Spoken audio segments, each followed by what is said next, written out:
गुरुर्ब्रह्मा गुरुर्विष्णु गुरुर्देवो महेश्वर गुरुर्साक्षात् परब्रह्म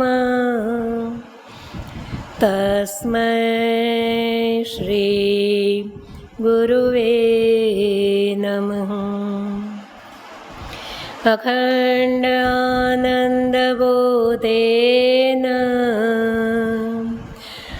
शिष्यसंतापहारिणे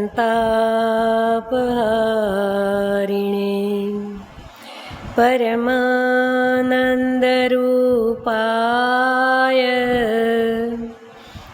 तस्मै श्री गुरुवे नमः। वंदा गुरुपदकंज कृपा सिंधु नररूपरी महामोहतम पुंज जासु वचन रविकर निकर नीलांबुज श्यामलकोमलांगं सीता समारोपितवामभागं पाणौ महासायक चारुचापं नमामि रामं रघुवंशनाथं।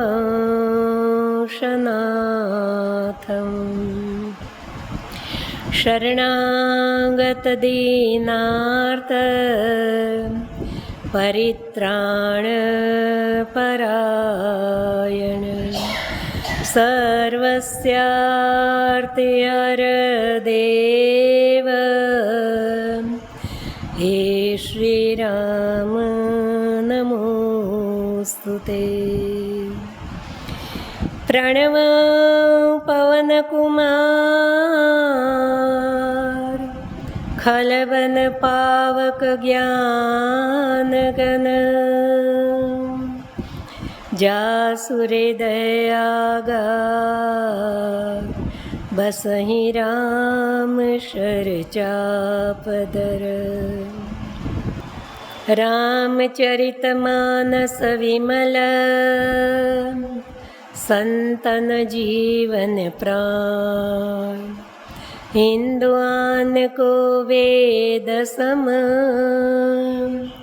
जब नहीं प्रगट कुरान। सियावर रामचंद्र भगवान की जय। श्री सद्गुरुदेव भगवान की जय। उमापति महादेव की जय। पवन सुत हनुमान जी महाराज की जय। गोस्वामी श्री तुलसीदास जी महाराज की जय। मानस मैया की जय। जय जय सीताराम। जय सिया राम, जय भगवान। वंदना प्रकरण में कल हमने देखा चारों भैया में सबसे प्रथम वंदना भरत जी की। प्रणव प्रथम भरत के चरणा जासु नेम व्रत जाय न भरणा। बाद में जीवाचार्य जी शेषा अवतार लक्ष्मण भैया के चरणों में वंदना की। बंदो लक्ष्मण पद जल जाता शीतल सुभग भगत सुख दाता। रघुपति कीरति विमल पताका दंड समान भयो यश जाका। यहाँ तक हम यात्रा में आगे पहुँचे। अब उससे आगे चले। रिपुसूदन पद कमल नमामि शूर सुशील भरत अनुगामी। महावीर विनवो हनुमाना राम जासु यश आप बखाना। रिपुसूदन पद कमल नमामि। रिपुसूदन पद कमल नमामि। शत्रुघ्न लाल जी महाराज भरत भैया के अनुगामी रहे। बचपन से लखन लाल जी ने ठाकुर जी राघवेंद्र सरकार के चरणों में प्रीति जोड़ ली। सेवक और स्वामी का भाव, 12 ते निज हितपति जानी, लक्ष्मण राम चरण रति मानी। तो शत्रुघ्न लाल जी महाराज जी ने भरत जी के चरणों में प्रीति जोड़ी है। भरत शत्रुघ्न दोनों भाई, प्रभु सेवक जस प्रीति बढ़ाई। तो ये दो जोड़ी सुंदर है। शत्रुघ्न लाल जी महाराज भरत चरण के अनुगामी रहे, लेकिन उनके वंदना में एक शब्द खास लगा, शूर सुशील भरत अनुगामी। अब सुशील तो है ही, क्योंकि भरत जी ही इतने शीलवान हैं, उनके अनुगामी है तो शीलवान तो रहेंगे। लेकिन और कोई भाइयों के आगे शूर शब्द नहीं लगाया और शत्रुघ्न लाल जी महाराज शूरवीर बताए गए। क्या कारण है? शत्रुघ्न लाल जी महाराज लंका के मैदान में तो कहीं थे नहीं, उन्होंने कई राक्षसों को मारा नहीं है, तो फिर उनको शूरवीर क्यों कहा गया? हाँ, भगवान राज्याभिषेक के बाद जो उनको जो गांव देते हैं, वहाँ उन्होंने जिस राक्षसों को मारा हो वो अलग बात।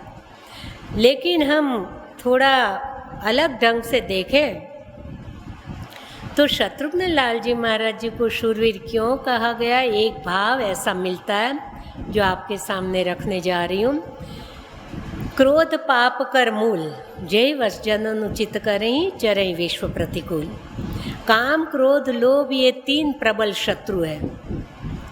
महा अजय संसार रिपु, जीति सके सो वीर। धर्मरथ का वर्णन है 80 दोहे पे लंका कांड में। तो सच्चा शूरवीर कौन है? महा अजय संसार रिपु, जीति सके सो वीर।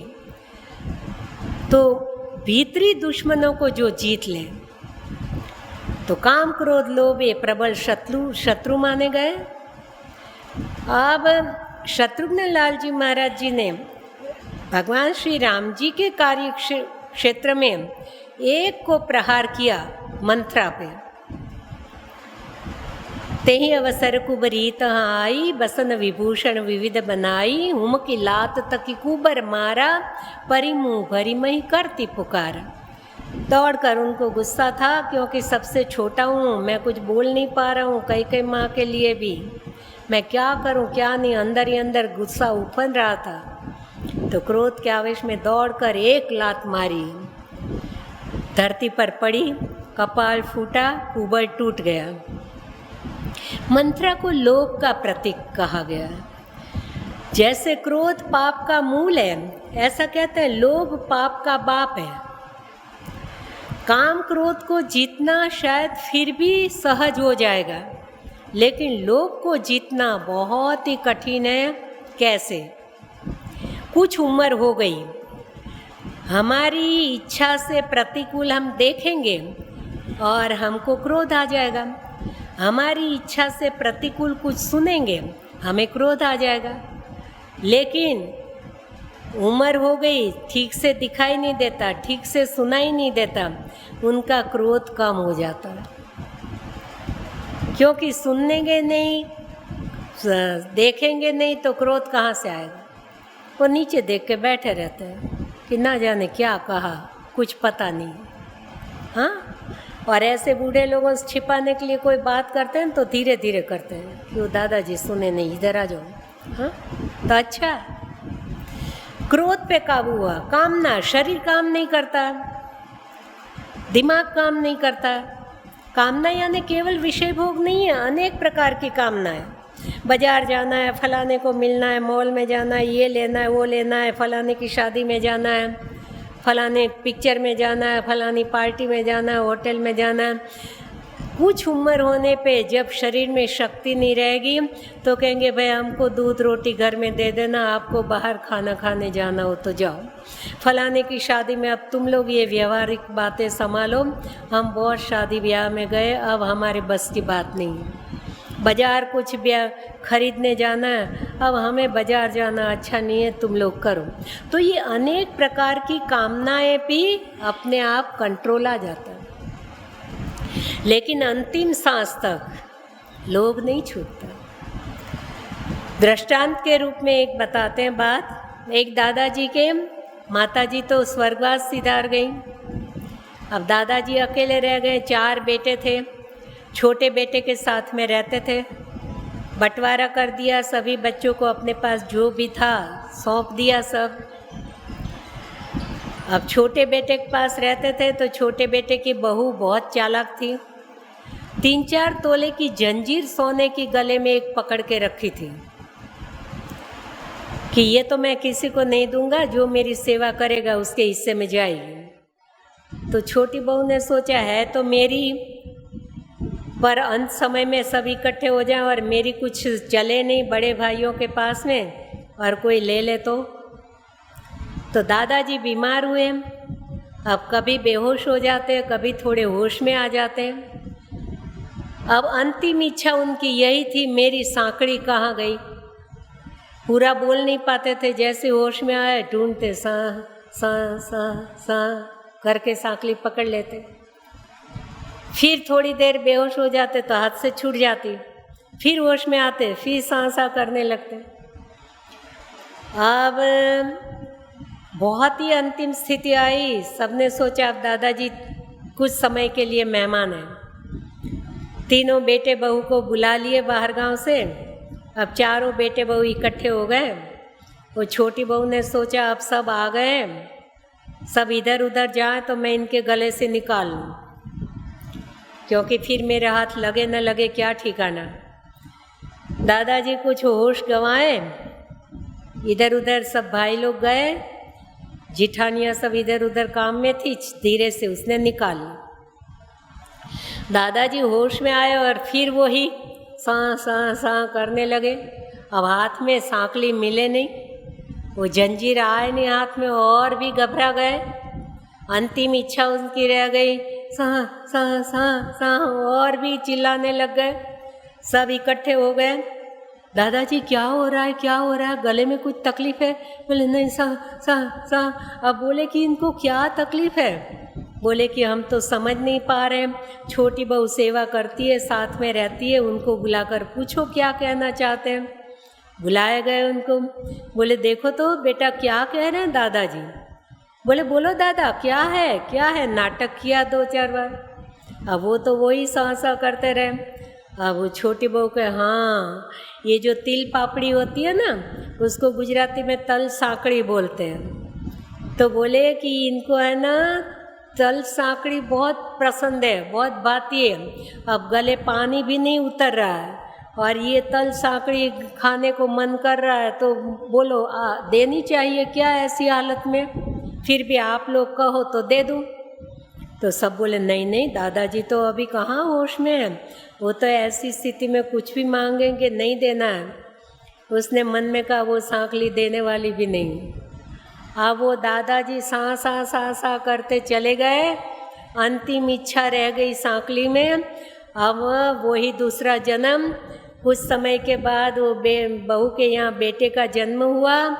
सब लोग कहने लगे अरे ये तो बिल्कुल दादाजी जैसा ही लगता है। वो दादाजी खुद ही आए अपनी सांकली लेने के लिए, क्योंकि वो अपने बेटे को प्यार से पहनाएगी। तो मेरे भाई बहन ऐसी दशा है, लोग किसी भी तरह से नहीं छूटता अंतिम सांस तक। मेरा मेरा मेरा। धृतराष्ट्र को कहाँ दिखाई देता है, लेकिन माम का मेरे क्या हो रहा है, मेरे कौरव सलामत है कि नहीं। उसके हाव भाव तुरंत बदल जाते हैं। संजय बताओ कुरुक्षेत्र में क्या हो रहा है। जरा से देखे कि पांडव जीत रहे हैं तो चेहरा उतर जाता है, और कौरव जीत रहे हैं तो राजी हो जाता है। ये लोभ पाप का बाप है मेरे भाई बहन। और मंथरा लोभ का प्रतीक है। उस पर प्रहार किया शत्रुघ्न लाल जी महाराज जी ने, इसलिए कहते हैं उनके आगे शूरवीर शब्द लगाया। लोग को जीतना आसान नहीं है भाई बहन, सब कुछ जीता जा सकता है। इसीलिए लोग को हमारी प्रकृति छूट नहीं सकती है, हम छोड़ नहीं सकते, छोड़ी नहीं जा सकती। कहते प्राण प्रकृति साथ में जाते हैं, तो प्रकृति छोड़ी नहीं जाती लेकिन मोड़ी जाती है। अपनी लोभ की प्रकृति जोड़ दो। गोस्वामी जी ने कहा लोभ कहाँ लगाओ, कामी ही नारी प्यारी जिमी, लोभी ही प्रिय जिमी दाम। लोभी जैसे एक एक पैसा गिन गिन के इकट्ठा करता है, अब 50 हो गए तो 100 कर लूँ, 100 हो गए तो 500 कर लूँ, 500 हो गए तो 2000 का बड़ा नोट बना लूँ। इसी तरह से हम भगवान का नाम गिन गिन के, अब 100 माला हो गई तो 150 कर लूँ, 150 हो गई तो 200 कर लूँ, अब हम साल भर में 50 लाख जप हो गए तो अब 1 करोड़ जप इकट्ठे कर लूँ। इस तरह से हमारी लोभ की दिशा को हम बदल सकते हैं। तो इसलिए शूरवीर कहा। अब वैसे तो चारों भाइयों के लिए काम, क्रोध, लोभ और चौथा अहंकार। साधना काल में साधक के जीवन में 2 दुर्गुण बड़े उसको परेशान करते हैं, अहंता और ममता। शत्रुघ्न लाल जी महाराज जी ने लोभ पर प्रहार किया और लखन लाल जी भैया ने किस पर प्रहार किया? शूर्पणखा पर। शूर्पणखा कामना का प्रतीक है, परम वैरागी माने गए लक्ष्मण भैया। ज्ञान विराग सकल गुण ऐना, सो प्रभु मैं देख अब भरी नैना। तो लखनलाल जी महाराज वैराग्य के स्वरूप है। अब वैराग्य को भी कामना सामने आई थप्पड़ मारने के लिए, लेकिन वैराग के साथ ज्ञान बना रहा। भगवान राम जी ज्ञान स्वरूप है, वो ज्ञान बना रहा, साथ में है, तो वो लोग उसमें कामना के अधीन नहीं हुए। अब काम को श्री कृष्ण भगवान विभूति योग में कहते हैं कि काम मेरी विभूति है, मर्यादित होना चाहिए। यदि काम को जड़ मूल से खत्म कर देंगे, मार देंगे, शिव जी ने काम को जला दिया, तो अंत में अनंग रूप से वरदान देना पड़ा रति को, हो यही नाम अनंग। तो अब आपके पति बिना शरीर के सबको व्यापेंगे। तो कामना का विनाश तो ठीक नहीं है, काम विनाश हो जाए तो सृष्टि ठप हो जाएगी, लेकिन मर्यादित होना चाहिए। तो लखन भैया ने काम रूप शूर्पणखा के नाक कान काट लिए, उसको मर्यादित कर दिया। ये वो शूर्पणखा काम का रूप है। अब लखन भैया, भरत भैया साधक है, परम प्रेमी है, जापक है, व्रतधारी है, प्रभु के परम भक्त है, भक्त शिरोमणि है। तो फिर भरत भैया के जीवन में भक्ति करने में अहमता और ममता बाधक। ममता अधिक से अधिक खून के संबंध की होती है। एक प्रकृति की देन है परमात्मा की। योगानुयोग ऐसी भावना बनी कि बेटे को माँ ज़्यादा प्यारी होती है और माँ को बेटा ज़्यादा प्यारा होता है, बेटी को पिता ज़्यादा प्यारे होते हैं और पिता को बेटी ज़्यादा प्यारी होती है। बेटा कितना भी शैतानी करेगा, परेशान करेगा, तंग करेगा माँ को, तो भी वो सह लेगी, पिता को कहेगी नहीं कि उनको कहेंगे तो इसको मारेंगे, घर से निकाल देंगे, बहुत शैतानी करता। ऐसे बोलती रहती है, बोल दूंगी तुम्हारे पिता को, बोल दूंगी, लेकिन बोलती नहीं है, खुद सहन कर लेती। क्यों? कि पिता बहुत, बेटा बहुत ही प्यारा है। और बेटी दिन भर कितना ही काम करती रहेगी ना, तो भी डांटती रहेगी, कुछ अक्ल नहीं है, अभी ये भी नहीं किया, ये भी पढ़ा, ये भी पढ़ा। तब पिता बीच में आके खड़े रहेंगे कि क्या किच किच करती रहो, बेचारी सुबह से कर रही है, कल उसके घर चली जाएगी। तो पिता बेटी का पक्ष लेते। ये एक ईश्वरीय देन है। तो भरत भैया को कैकेयी माँ से प्रेम नहीं है ऐसा नहीं है, बहुत ही प्यार है, लेकिन अपने इष्ट आराधना में, भक्ति के पथ में कैकेयी माँ बाधक बनी तो ममता का त्याग किया। जो असी सो असी मुँह मसी लाई, आँखी ओट उठी बैठूँ जाई। जो होना था हो गया, मुँह काला करके मेरी नज़रों से दूर चली जाओ, मुझे मुँह मत दिखाना। तो ममता का त्याग किया, ममता तोड़ दी। और अहमता आती है कुछ न कुछ अपनी योग्यता के कारण। मैं महान भक्त हूँ, मैं शीलवान हूँ, मैं प्रभु प्रेमी हूँ, कई प्रकार का अहंकार आ जाता है।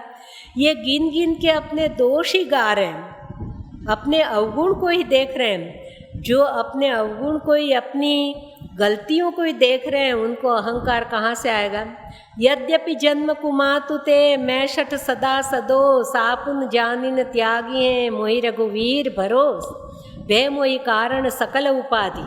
मैं ही सारे अनर्थ का मूल हूँ, सारा कारण मैं हूँ। और उत्तरकांड में भी हम देख चुके, जो करणी समुझे प्रभु मोरी, नहीं निस्तार कल्पशत कोरी।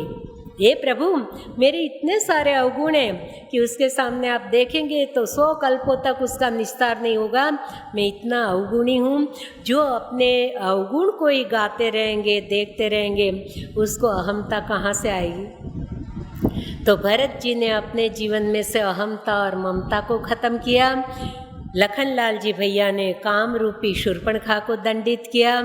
शत्रुघ्न लाल जी महाराज जी ने लोभ रूपी मंथरा पर प्रहार किया। तो भगवान राम जी ने क्या किया?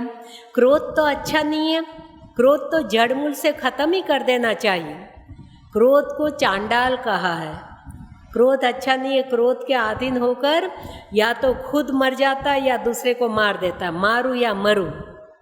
और बताते हैं संजन गुरुदेव ने भी बताया कि क्रोध 3 प्रकार का होता है। साधु संतों को भी क्रोध होता है, लेकिन क्षणिक, पानी में लकीर जैसा।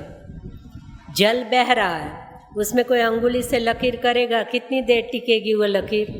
पीछे से जल आ रहा है, तुरंत ही मिट जाएगा। तो साधु संत अपने सिद्धांत, अपने अनुशासन के लिए कभी आंख दिखाते हैं, क्या कर रहे हो, कुछ अकल नहीं है, जाओ यहाँ से। लेकिन दूसरी क्षण बुलाएंगे, अरे भैया इधर आ जाओ, इधर आ जाओ, ये प्रसाद पालो। क्योंकि उनके दिल में क्रोध की जड़ें गहरी नहीं होती। ये संतों का क्रोध है। सद्गृहस्थ का क्रोध मिट्टी में लकीर जैसा है। मिट्टी में कोई अंगुली से लकीर करेगा तो बनी रहेगी, लेकिन कोई ऊपर हाथ फिराने वाला हो तो लकीर मिट जाएगी।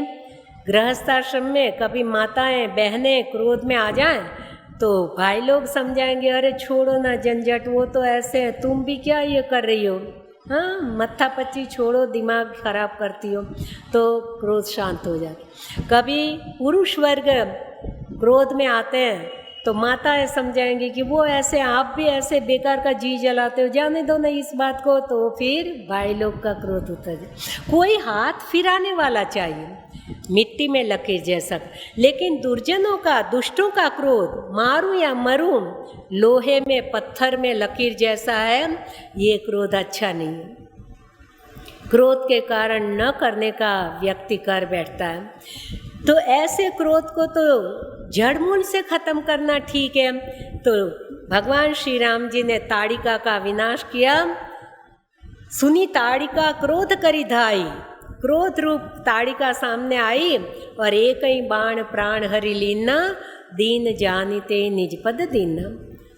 उसको दीन होकर शरण में गिरी है, भगवान ने अपना धाम दिया। प्रभु के हाथ से मृत्यु तो बहुत अच्छी, वो मारते भी हैं और तारते भी हैं। लेकिन क्रोध रूप ताड़िका का विनाश भगवान ने किया। तो काम, क्रोध, लोभ और अहमता ममता के ये विनाशकारी कारण है। अब श्री हनुमान जी महाराज जी राम जी के ही जैसे परिवार में एक साथ वंदना में तीनों भाइयों के साथ साथ दोहे से ऊपर हनुमान जी को ले लिया। महावीर बिनवो हनुमाना, राम जासु यश आप बखाना। राम जी कहते हैं, मैं तो रघुवीर हूँ, लेकिन मेरा हनुमान महावीर है। स्वयं अपने श्रीमुख से हनुमान जी के गुणगान गाते हैं। राम जासु यश आप बखाना, स्वयं प्रभु उनकी बड़ाई करते हैं। ऋणी बन गए भगवान श्री राम जी। अब हम दोहा देखें। प्रणव पवन कुमार, खलबन पावक ज्ञान घन। ज्ञान के भंडार हैं, खलों का विनाश करने वाले हैं। और बसई राम शर चाप धरम, राम जी उनके हृदय में विराजित है, हनुमान जी के हृदय में, और धनुष बाण छोड़ के विराजित है। बसई राम शर चाप धर, धनुष बाण लेके नहीं बैठे, आज चित्रकार कभी चित्र बनाते हैं, हनुमान जी छाती चीर के बताते हैं और सीताराम जी विराजमान है और राम जी के हाथ में धनुष बाण भी है। ये शास्त्र सम्मत मानस जी के सम्मति वाला नहीं चित्र। भगवान श्री राम जी कहते ये धनुष कोई साधारण नहीं है, इतना भारी है। मेरे हनुमान तो हृदय बहुत कोमल है, इतना वजन लेके मैं बैठूं कहीं उसका हृदय दब जाएगा। और बाण नुकीला है, कहीं इधर उधर घुमाते कहीं चुप गया। और दूसरी बात, मेरा हनुमान महावीर है, अब मुझे शस्त्र की क्या ज़रूरत है, वो मेरी रक्षा करेगा, मुझे शस्त्र हाथ में लेने की ज़रूरत नहीं है। तीसरी बात, मैं मेरे हनुमान के सामने हार गया हूँ। जो हार स्वीकार करते हैं वो शस्त्र त्याग कर देते हैं। बस ही राम बिना धनुष बाण के बैठ गए और माँ जानकी जी साथ में नहीं है, तब विराजमान हूँ। बस ही राम, अकेले राम जी बैठे। अब सीता जी को भी साथ में चित्रकार बताते हैं ये गलत है, अकेले राम जी। बस ही राम शरचाप धरम। और कब विराजमान हुए, करीब 22वां दोहा है किष्किंधा कांड का। चारों ओर अनेक प्रकार के वानर भालुओं को भेजा गया माँ जानकी जी की खोज के हेतु। सुग्रीव वानरों के राजा है, 1 महीना का समय दिया। 1 महीने में खोज करके नहीं आओगे तो मेरे हाथ से मारे जाओगे। जब गीत जटायु ने कहा था ले दक्षिण दिशि गयो गुसाई बिलपति अतिकुर रीकी नाई, मेरी माँ को रावण दक्षिण दिशा की ओर ले गया तो मुख्य मुख्य नल नील अंगद जी, जामवन जी, हनुमान जी, ये सब दक्षिण दिशा की ओर सुग्रीव जी भेज रहे हैं उनको। और कितनी सुंदर सिखावन दे रहे हैं। राम कार्य करने जा रहे हो तो जितना ध्यान से विवेक से अपने शरीर का ध्यान रखते हो, उसी विवेक के साथ राम जी का काम करना है। कैसे करना है, भानु पीठ से यू रागी स्वामी से ही सकल छल त्यागी। कड़ाके की सर्दी के दिन है तो हम सिगड़ी को पीछे रख के नहीं तापते हैं। कहीं कोयला ऐसा तट करने वाला और उड़ के हमारी पीठ पे चिपक जाए तो, कहीं पीछे से हमारा कोई कपड़ा लग जाए तो उसमें आग लग जाए, तो हम अंगीठी आगे तापते हैं। और सूर्य नारायण की धूप हमें आगे नहीं लेनी चाहिए, पीठ पर लेनी चाहिए। हमारी आंखें उसमें चकाचौंध हो जाती हैं तो सूर्य की किरणें ताप उसको धूप हम पीठ पे लेते हैं। इसी तरह से और फिर सबको कहते हैं ध्यान रखना, ये अमूल्य देह मिला हमको, इस शरीर धारण करने का एक ही फल है भगवान का भजन। देह धरे कर यह फल भाई, भजिए राम सब काम विहाई। सारी कामनाओं का त्याग करके और आप सब भजन में लगो। सारे के सारे मुख्य मुख्य नल नील वगैरह हैं, मान सम्मान के जैसे भूखे हैं, वो सब से आगे आगे चल रहे हैं। भगवान किष्किंधा नगरी में गांव से बाहर स्फटिकशिला पर विराजमान है, सब प्रभु के पास जा रहे हैं। तो मान सम्मान के भूखे आगे हैं, लेकिन श्री हनुमान जिन्होंने अपने मान का हनन कर दिया, जिनको मान अपमान की कोई परवाह नहीं है। माँ जानकी जी भी सुंदरकांड में कहती हैं, श्रवणामृत जे कथा सुनाई, कही सो प्रकट होत किन भाई। कान को अमृत समान कथा सुनाने वाले कौन हो भाई, जरा प्रकट तो हो जाओ। और जय श्री राम का नाद किया तो फिर बैठी मन विस्मय भयू। माँ जानकी जी मुंह फेर के बैठ गई। अब अपने को कोई निमंत्रण दे कि हमारे घर आ जाओ, हम उनके घर जाएं और वो मुंह फेर के बैठ जाए तो हमें कितना अपमान लगेगा। लेकिन श्री हनुमान जी तो मान सम्मान से पर है, उनको कोई अपमान नहीं। तो यहाँ भी श्री हनुमान जी महाराज को मान की भूख नहीं है, वो सबसे आखिर है।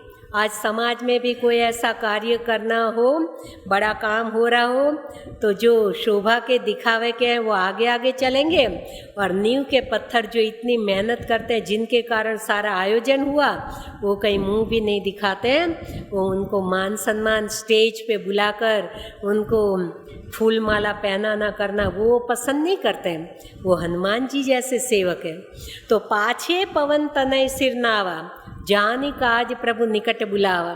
सबसे बाद में श्री हनुमान जी महाराज आखिर में खड़े हैं, भगवान के चरणों में प्रणाम किया, लेकिन अंतर्यामी जानते हैं कि ये सब शोभा के पुतले हैं। प्राण का बलिदान देकर भी कार्य कुशल तो मेरा हनुमान है। तो जानी काज प्रभु निकट बुलावा, यही कार्य करने में सफल रहेंगे। पास में बुलाए, अब कितने निकट बुलाए, एकदम निकट पास में बुलाए, परसा शीस सरोरुह पानी। श्री हनुमान जी महाराज जी के मस्तक पर अपना कर कमल भगवान श्री राम जी फेर रहे हैं, यानी दुलार कर रहे हैं, लाड प्यार कर रहे हैं। तो परसा शीस सरोरु पानी, कर मुद्रिका दीन जन जानी, अपना निजी जन जानकर। ये मुद्रिका कोई साधारण नहीं है मेरे भाई बहन। आज जो शादी ब्याह होते हैं तो अब तो छोटे छोटे गांवों में भी ऐसा सब होने लगा, रिंग सेरेमनी का प्रसंग मनाते हैं, लड़के लड़की एक दूसरे को अंगूठी पहनाते हैं। तो ये माँ जानकी जी के हस्तमेलाप की अंगूठी थी। तीनों लोग का राज उस पर निछावर हो जाए ना तो भी उनकी कीमत कोई नहीं बता सकता। ऐसी अमूल्य मुद्रिका जो केवट को देने हेतु प्रभु को दी थी माँ जानकी जी ने, क्योंकि वशिष्ठ जी ने बन जाते समय कहा था कि ये सौभाग्य के चिन्ह, ये श्रृंगार नहीं उतारेगी। तुमने बन दिया, कैकेयी माँ से विरोध करके खड़े रह गए थे। बन दिया है तो राम को दिया है, जानकी तो सेवा के हेतु साथ में स्वेच्छा से जा रही। तो उनके हाथ में मुद्रिका थी, वो केवट को देने हेतु दी थी, वो भगवान के पास रह गई थी। वो मुद्रिका आज भगवान निशानी के लिए हनुमान जी को दे रहे हैं। ऐसी अमूल्य आद्य शक्ति जगत जननी माँ जानकी जी की मुद्रिका ऐसे वैसे को नहीं दी जाती मेरे भाई बहन। आपके यहाँ कोई मंगल प्रसंग है, बहुत मेहमान वगैरह आए हैं, तो तिजोरी की चाबी, उसमें गहने वगैरह रखे हैं, बहुत कुछ पैसे भी रखे हैं, तो तिजोरी की चाबी आप किसको दोगे? ऐसे वैसे के हाथ में दे दोगे क्या? जो निजी जन है, अपना जन है, उसी को तो दोगे।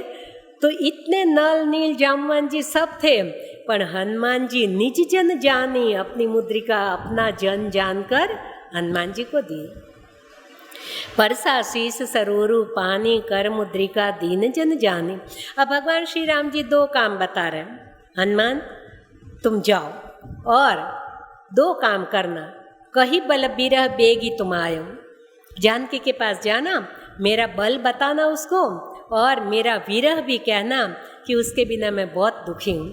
अब बल क्या बताना कि भाई आपने मेरा बल देखा है कि मैंने वाली को ख़त्म कर दिया, बिना प्रयास के दुंदुभी अस्थि ताल मैंने हटा दिए। दुंदुभी अस्थि ताल दिख रहा है, बिनु प्रयास रघुनाथ ढहाए।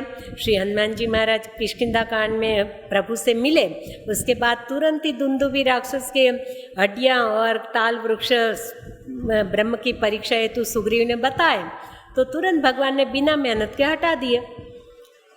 तो हनुमान जी महाराज जी ने कहा कि भगवान आधा काम कर पाऊंगा, आधा नहीं कर पाऊंगा। बोले क्यों? दो ही तो काम करने। बोले एक करूंगा, एक नहीं। पर क्यों? बोले कि आपका बल तो मैंने देख लिया, बल से मैं परिचित हो गया, वाली जैसे महान बलवान को भी आपने खत्म कर दिया, तो मैं बता दूंगा कि आप बड़े बलवान हो। लेकिन विरह की कथा ये मेरे से नहीं होगा। बोले क्यों? बोले आप सदगृहस्थ है, शादीशुदा, मैं ब्रह्मचारी, अब पति पत्नी का विरह क्या होता है मैं क्या जानूं? अनुभूति के बिना, ये तो अनुभव की बात है, और तो ये तो हृदय का उद्गार है। तो और फिर आप मेरे पिता हैं, माँ मेरी माँ है। बोले तो ये मैं आपका बेटा होने के नाते क्या ये मर्यादित है क्या? बेटा कभी पिता कैसे दुखी है माँ के विरह में ऐसा कह सकता है? आप मर्यादा पुरुषोत्तम हो के मुझे ऐसा काम सौंप रहे हो, ये मेरे बस की बात नहीं। तो भगवान ने कहा कि फिर क्या करें? जानकी को मालूम तो होना चाहिए मैं बहुत दुखी हूँ उनके बिना। तो हनुमान जी महाराज जी ने कहा भाई वो तो आप जानो, अब हम क्या करें, हम ये काम करने के योग्य है ही नहीं, जबरदस्ती हम जिम्मेदारी क्यों लें। भगवान ने कहा कि हनुमान तुम बुद्धिमताम वरिष्ठम हो, तो कुछ बुद्धि सूझे तुम्हें, हाँ तो हमको जरा बता दो ना, क्या कुछ उपाय सूझ रहा है क्या? हनुमान जी बोले मुझे पूछ रहे हो तो मैं बता दूँ आपको। बोले कि हाँ मैं आपको ही पूछ रहा हूँ। बोले ऐसा नहीं हो सकता है प्रभु कि मेरी माँ असली रूप तो है नहीं, वहाँ दो रूप धारण किए, क्योंकि रावण ने अपहरण किया तो तुम पावक म करो निवासा, ज्यों लगी करो निशाचर नासा।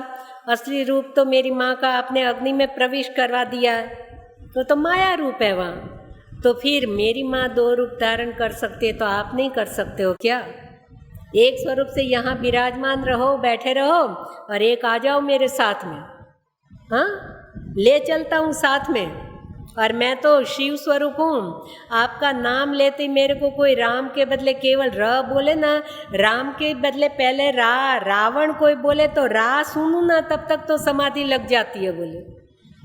तो मैं जब आपको इशारा करूं, मेरी माँ से मिलूँ ना, तब आप मेरे हृदय में से प्रकट हो जाना।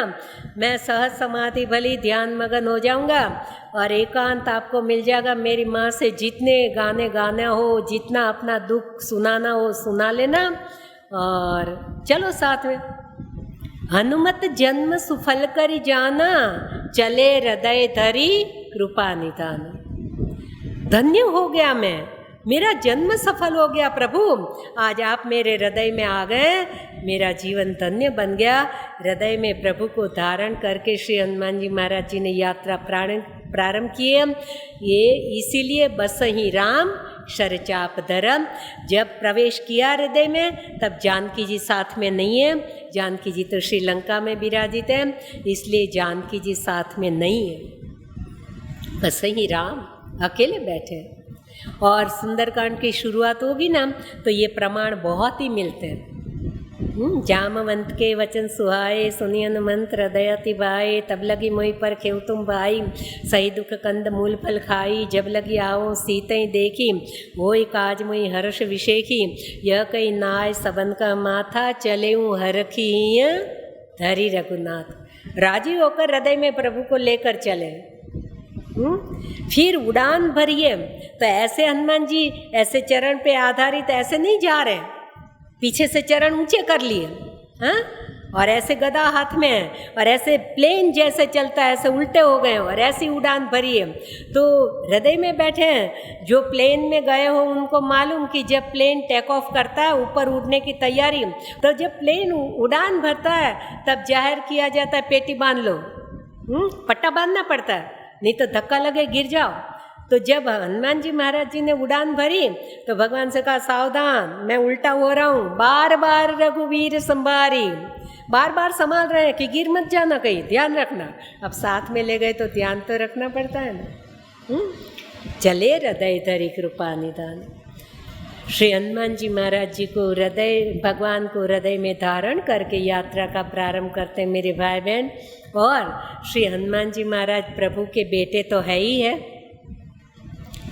अभी प्रसंग आया तो कह देती हूँ सुंदरकांड की बात।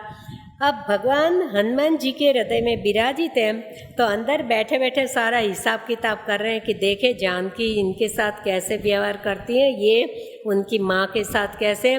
तो 4 बार हनुमान जी महाराज माँ जानकी जी को जननी कहते हैं। जनी जननी माँ नहु जिए ऊना, तुम ते प्रेम राम के दूना। दूसरी बार रघुपति कर संदेश, अब सुनु जननी धरि धीर। अस कहीं कपि गद गद भयूं, भरे विलोचन नीर। कछुक दिवस जननी धरु धीरा, कपिन सहित हैं रघुवीरा। निश्चर मारी तू ही ले जे हैं, त्योपुर नारदादिय गए हैं। निश्चर एक दोहे में और है जननी। निश्चर निकर पतंग, रघुपति बाण कृशान, जननी हृदय निज धीर धरु, जरे निशाचर जान। ये 4 बार हनुमान जी माँ को जननी संबोधन किए। ये 5वीं बार नहीं है, 4 बार है। तो माँ जानकी जी सोच रही ये बार बार मुझे जननी जननी कह रहा है, तो अब मुझे बेटे के रूप में स्वीकार करना पड़ेगा। और कोई भी बात 3 बार कहे तो बात पक्की हो जाती है। माँ जानकी जी श्री हनुमान जी महाराज जी को 3 बार बेटा कहते हैं। है सुत कपि सब तुम ही समाना, या तो धान अति भट्ट बलवाना। सूत यानी बेटा, है बेटा सब तुम्हारे जितने छोटे छोटे वानर है क्या? ये राक्षस लोग तो बड़े विशाल स्वरूप है। बोले कि नहीं माँ, तुझे देखना कनक भूधर आकार शरीरा, विशाल स्वरूप बताया।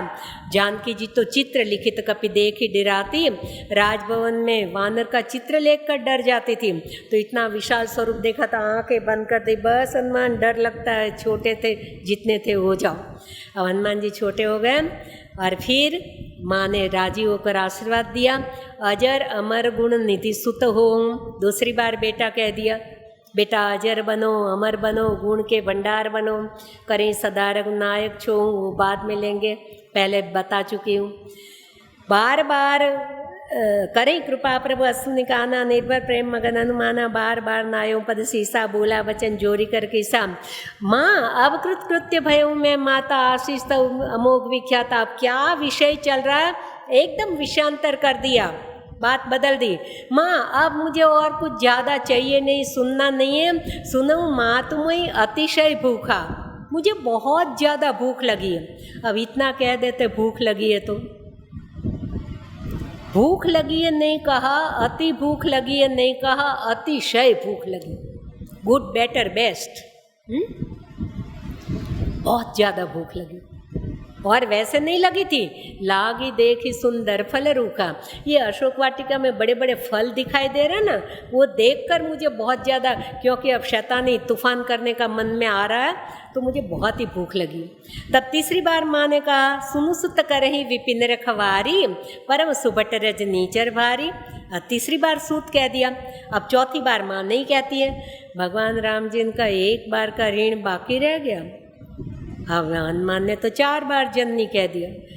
सोचा कि हाँ, जानकी ने 3 बार कह के कबूल कर लिया कि देखो मैं इनको अपने बेटे की भांति कबूल करती हूँ, तो अब आपको भी इनको बेटा बनाना पड़ेगा, कबूल करना पड़ेगा।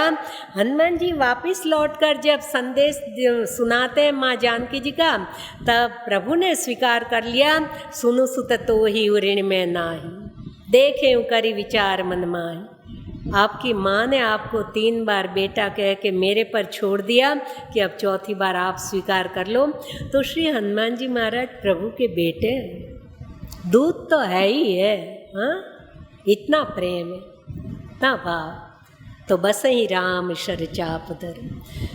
कपिपति रीछ निशाचर राजा, अंगदादि जे कीश समाजा, चरण कमल बंदो तिन केरे, पुरवहु सकल मनोरथ मेरे, जे बिनु काज राम के चेरे, शुक सनकादि भगत मुनि नारद, जे मुनिवर जो मुनि ब्रह्म विचार विशारद, प्रणवोद सबहि धरणि धरि सीसा, करहु कृपा जन जानि मुनीषा, जनक सुता जग जननी जानकी, अतिशय प्रिय करुणा निदान की, ताके युग पद कमल मनाव, जासु कृपा निर्मल मति पाव, पुनि मन बचन करम रघुनायक,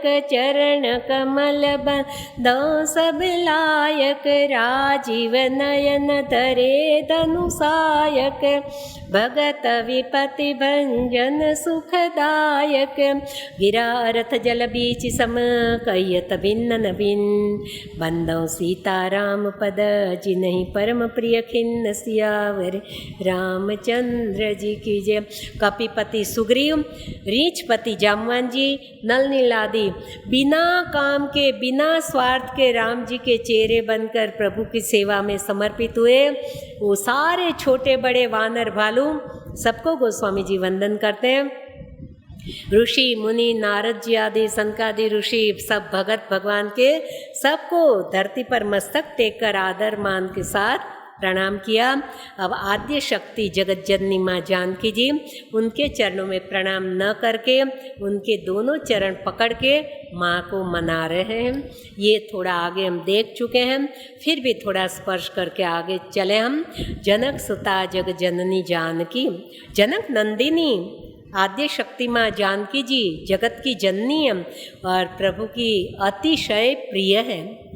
अतिशय प्रिय करुणा निदान, ये करुणा निदान शब्द कहाँ से आया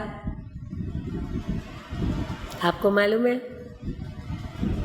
माँ भवानी जी ने आशीर्वाद रूप में दिया है। जब पुष्प वाटिका में पूजा करने गई तब माँ भवानी जी ने कहा, हे देवी मन जाहि राचे मिलहि सोवै सहज सुंदर सांवरो करुणा निधान सुजानशील स्नेह जानत रावरो यही भांति गौरी असीस सुनिसी सहित हर्षित अली तुलसी भवानी पूजी पुनि पुन मुदित मन मंदिर चली। तो ये करुणा निधान शब्द माँ भवानी जी ने दिया, माँ जानकी जी ने पकड़ लिया और जानकी जी कायम एकांत में अपने ठाकुर जी को, अपने प्रभु को संबोधन करती है, मेरे करुणा निधान भगवान। अतिशय प्रिय करुणा निधान, अतिशय प्यारी माँ। लेकिन देखिए भगवान का अब वो कल प्रसंग लेंगे। अतिशय प्रिय व्यक्ति के सामने भी मेरे सेवक मुझे अति प्यारे हैं। भगवान कहते हैं तुम समान मुझे वैदेही भी प्यारी नहीं।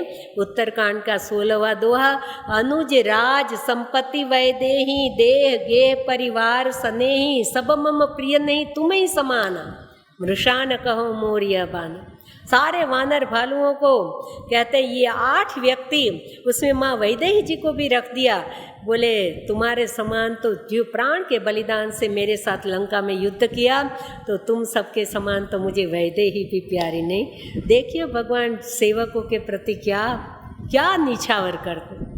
अतिशय प्रिय करुणा निधान, ताके युगपद कमल मनाओ। जिनके दोनों चरण पकड़ के मैं मनाता हूँ माँ को, हे माँ मुझे निर्मल मति दे, क्योंकि निर्मल मति तू देगी ना तभी मेरे प्रभु मेरा स्वीकार करेंगे। निर्मल मन जन सो मोई पावा, मोई कपट छल छिद्र न पावा। नहीं तो प्रभु मेरा स्वीकार नहीं करेंगे माँ। राजीव नयन धरे धनुषायक भगत विपति भंज पुनि मन बचन कर मर गुनायक चरण कमल बंदो सब लायक। फिर सबके लिए चरण लायक है ऐसे अखिल ब्रह्मांड नायक ठाकुर जी राघव जी के चरणों में गोस्वामी जी प्रणाम करते हैं, उनके चरणों में वंदन करते हैं और कहते हैं कि भगत के विपत्ति को भंजन करने वाले, विपत्ति को तोड़ने वाले ठाकुर जी, उनके चरणों में प्रणाम किया।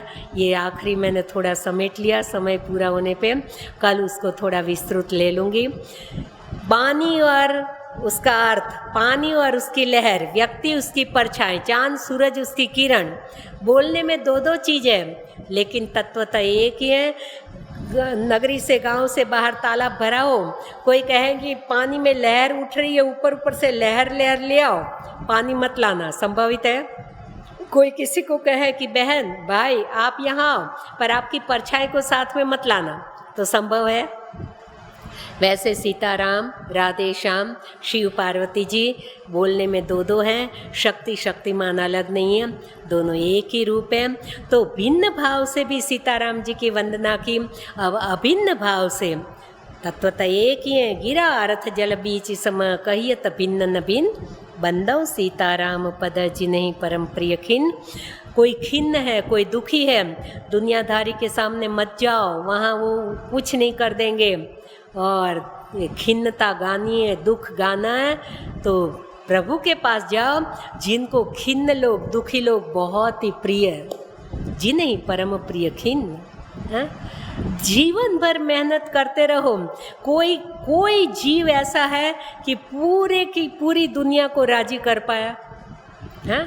सबको राजी करने के लिए कितना आप अच्छे अच्छे काम करके उसको कुछ देना लेना, व्यवहार, ये फलाना ठिकाना संभालते रहते हो कि बुरा लग जाएगा, बुला लो समय पे, ये व्यवहार में दे दो, भेज दो, कहीं कमी न हो जाए, कहीं वो बुरा न मान जाए। लेकिन फिर भी कोई बस में हुए। इतनी मेहनत करने पर भी दुनिया किसी के बस में नहीं होती है।